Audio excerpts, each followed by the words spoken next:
1663 साल उजाडले तेव्हा पुणे शहर हे स्वराज्याचे नाही तर मुघलांचे लष्करी ठाणे बनले होते। दख्खनचा सुभेदार शाहिस्तेखान याने तब्बल 1 लाखाची फौज घेऊन पुण्यावर कब्जा मिळवला होता। त्याची वेढा घालण्याची पद्धत इतकी कडक होती की पुण्यात हवा सुद्धा त्याच्या परवानगीशिवाय शिरू शकणार नव्हती। विशेष म्हणजे शाहिस्तेखानाने खुद्द शिवरायांचे बालपण जेथे गेले त्या लाल महालातच आपला मुक्काम ठोकला होता। मराठा सैन्याकडे त्यावेळी फक्त काही हजार मावळे होते, जे 1 लाखाच्या मुघल फौजेसमोर मैदानी युद्धात टिकणं अशक्य होते। सरळ युद्धाचा मार्ग बंद झाला होता आणि 3 वर्षांपासून चाललेला हा वेढा स्वराज्याचा श्वास कोंडत होता। शाहिस्तेखान केवळ जमिनीवर कब्जा करत नव्हता, तर तो मराठ्यांचे मनोधैर्य खचवण्याचा प्रयत्न करत होता। अशा वेळी शिवरायांनी एक असा निर्णय घेतला जो त्या काळातील युद्धशास्त्रात बसणारा नव्हता। ते ठरवले होते, गनिमाच्या छावणीत घुसून थेट त्याच्या सरदारावरच वार करणे। हे धाडस नव्हते, तर हे एक अत्यंत थंड डोक्याने आखलेले सर्जिकल ऑपरेशन होते।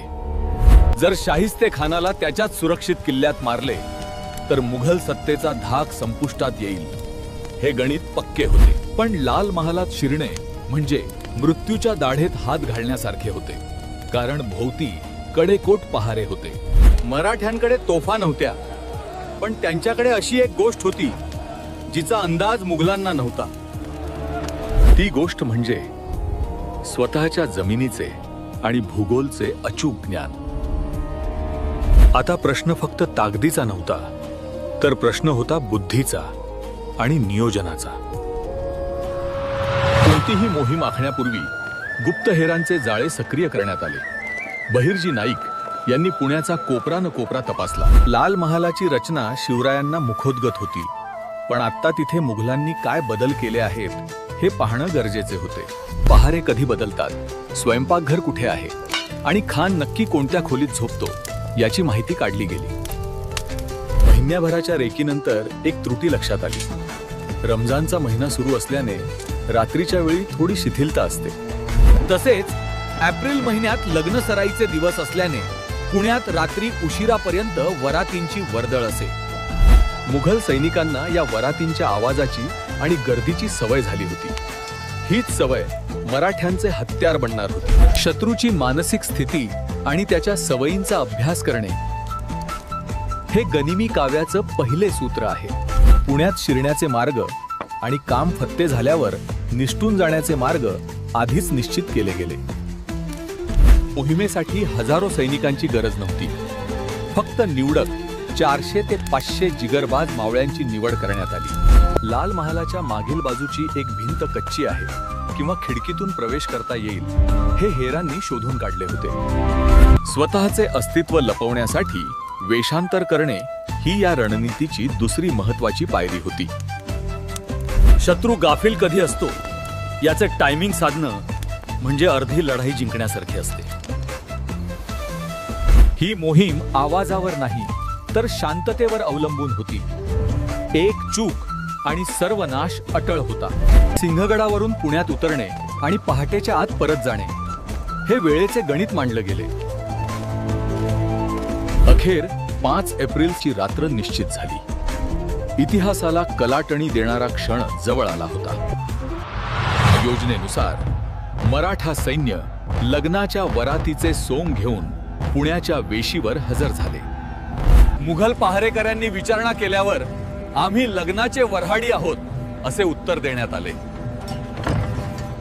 आत्मविश्वास इतका होता की खुद्द शत्रूनेच त्यांना शहरात प्रवेश करण्याचे दरवाजे उघडून दिले। शहरात शिरल्यावर हे 400 मावळे 2 गटात विभागले गेले। एक गट बाहेरच्या पहारेकऱ्यांवर लक्ष ठेवणार होता। दुसरा गट, ज्याचे नेतृत्व स्वतः राजे करत होते, तो थेट लाल महालाच्या दिशेने सरकला। येथे गोंधळ घालणे हा उद्देश नव्हता, तर प्रिसिजन स्ट्राइक म्हणजे अचूक लक्ष्यभेद करणे हे ध्येय होते। महालाच्या स्वयंपाकगृहाची भिंत फोडून आत प्रवेश करण्याचे ठरले। यासाठी लागणारी हत्यारे सोबत होतीच। रात्रीचे 12 उलटून गेले होते। संपूर्ण महाल गाढ झोपेत होता। फक्त काही नोकर जागे होते. आत शिरल्यानंतर आवाजाची पातळी 0 ठेवण्याचे आदेश होते. पायाचा आवाज सुद्धा येऊ द्यायचा नव्हता. प्रत्येक सैनिक आपापली जागा घेत होता. कोणालाही जिवंत पकडले जाण्याची परवानगी नव्हती. जर गाठ पडलीच तर क्षणाचाही विचार न करता वार करणे हेच या गनिमी काव्याचं सूत्र होते. शाहिस्तेखानाच्या शयनकक्षाची दिशा पक्की होती. आता फक्त तिथे पोहोचण्याचे अंतर कापायचे होते. जनानखान्यातून जावे लागणार होते, पण स्त्रियांना धक्का न लावण्याचे स्वराज्याचे संस्कार पाळले गेले. जेव्हा भिंत पडल्याचा थोडा आवाज झाला तेव्हा काही सेवक जागे झाले, पण तोपर्यंत उशीर झाला होता. मराठा वाघ आता शिकारीच्या अगदी जवळ पोहोचला होता. योजना अंमलबजावणीच्या अंतिम टप्प्यात होती. भिंत फोडली गेली. मराठा सैन्य महालाच्या आत घुसले. शांततेचा भंग झाला.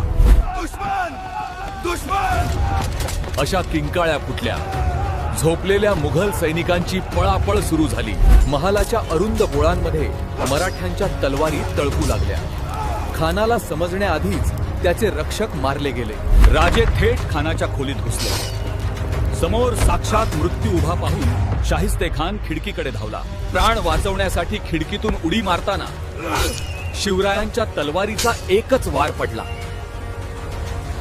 त्या वाराने खानाचे प्राण तर वाचले, पण त्याची 3 बोटे छाटली गेली. मुघल सत्तेवर हा कायमचा कलंक लागला. हे घडत असतानाच बाहेरच्या तुकडीने मुद्दाम चौघडे वाजवायला सुरुवात केली. या आवाजामुळे गोंधळात भर पडली. मुघलांना वाटले की उत्सव चालू आहे की हल्ला हेच समजेना. काम फत्ते झाले होते. आता तेथे रेंगाळणे धोक्याचे होते. माघारी फिरण्याचा आदेश देण्यात आला. फक्त काही मिनिटांच्या या थरारात 1 लाखाच्या फौजेच्या नाकावर टिच्चून मराठे निसटले होते. पुणे शहराबाहेर पडताच मराठा सैन्याने कात्रज घाटाचा रस्ता धरला. येथेच गनिमी काव्याचा पुढचा भाग दिसला. बैलांच्या शिंगांना मशाली बांधून त्यांना डोंगरावर सोडून देण्यात आले. मुघल सैन्य त्या मशालींना मराठा समजून रात्रभर चुकीच्या दिशेने पाठलाग करत राहिले. इकडे राजे आणि त्यांचे सैन्य सुरक्षितपणे सिंहगडाच्या पायथ्याशी पोहोचले सुद्धा होते. जेव्हा सूर्य उगवला तेव्हा मुघलांना आपल्या फजितीची आणि पराभवाची जाणीव झाली. या हल्ल्याने केवळ बोटे कापली नाहीत, तर मुघल साम्राज्याच्या प्रतिष्ठेचे लचके तोडले. शाहिस्तेखानाला प्रचंड मानहानी सोसावावी लागली.